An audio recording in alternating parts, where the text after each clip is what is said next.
Très heureuse de vous retrouver, mesdames et messieurs. Bonsoir et bienvenue dans ce fait du jour de ce vendredi sur Iwachu Web TV. La Chambre basse du Parlement a élu ce vendredi 7 août son bureau en absence des députés du parti CNL, la deuxième force politique du pays. C'est Gelaz Daniel Ndabilabe qui a été élu au poste du président de l'Assemblée nationale. Sabine Ntakarutimana est la première vice-présidente et Abel Gachati de l'UPRONA a été élu deuxième vice-président de la Chambre basse du Parlement. Pour Agathon Rwasa, président du CNL, tout avait été joué d'avance sans concerter les députés de ce parti. Selon lui, ils n'ont pas siégé parce qu'ils ne voulaient pas perdre leur temps. Audrey Mariette Ligoumier et Fabrice Nzobonay. Il est 10 heures. Les activités de la mise en place des nouveaux membres du bureau parlementaire élus le 20 mai dernier sont en point de députés et seront dirigées par Venant Sinzingayo, le député le plus âgé des autres. À l'exception des parlementaires du parti CNL qui ont décidé de rester dehors et de boycotter ces travaux, cette session a vu la participation des députés du CNDD-FDD, le parti au pouvoir, ceux du parti UPRONA, dont l'ancien premier vice-président, et 2 parlementaires issus de la communauté ethnique des Batois. Le président du Sénat, qui est aussi parlementaire de ce parti, élu dans la circonscription d'Ongodi, Agathon Rwasa, explique la décision des députés issus de son parti de ne pas prendre part à ces assises par le forcing des députés du parti au pouvoir qui ont profité de leur effectif pour trancher sans concertation. Nous n'avons pas décidé de boycotter, nous avons été forcés plutôt à ne pas participer à l'élection du bureau de l'Assemblée. Parce que préalablement, on devrait se consulter.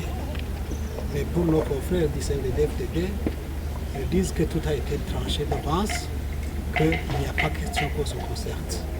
Alors, s'il en est ainsi, nous avons jugé bon de ne pas entrer parce que ce serait une perte de temps.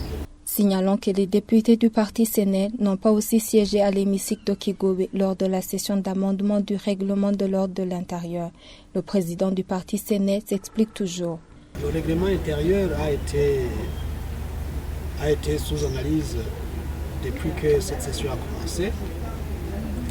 Cependant, la façon dont les travaux se sont déroulés n'a pas satisfait. Parce qu'ils ont plutôt tablé sur le fait qu'ils sont nombreux et au lieu d'approfondir le débat et d'aboutir à des consensus, ils ont préféré passer au vote article par article. Et il n'y a pas eu de vote global pour tout le texte. Alors, nous pensons que là aussi, il y a quand même un hic. Malgré leur boycott, des activités d'élire les membres du bureau parlementaire ont eu lieu. C'est avec 90 voix que Gelaz Daniel Ndabilabe a été élu président de l'Assemblée nationale burundaise. Sabine Ntakarutimana, députée élue dans la circonscription Muyinga, va désormais occuper le poste de première vice-président de l'Assemblée nationale.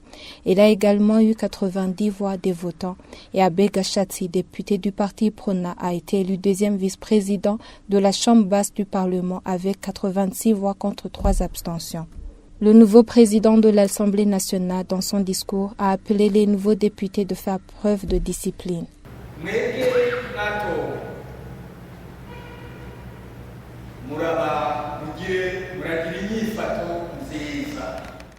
Chers élus, il vous faut avoir un comportement irréprochable.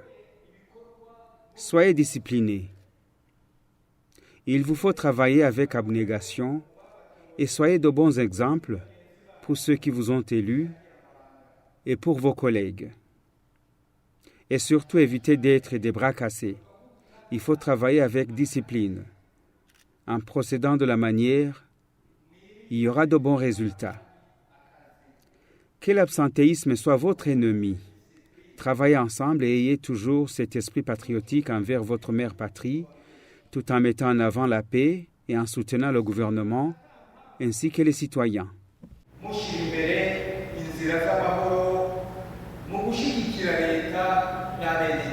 C'est la fin de cette édition. Je vous dis merci et bon week-end à toutes et à tous.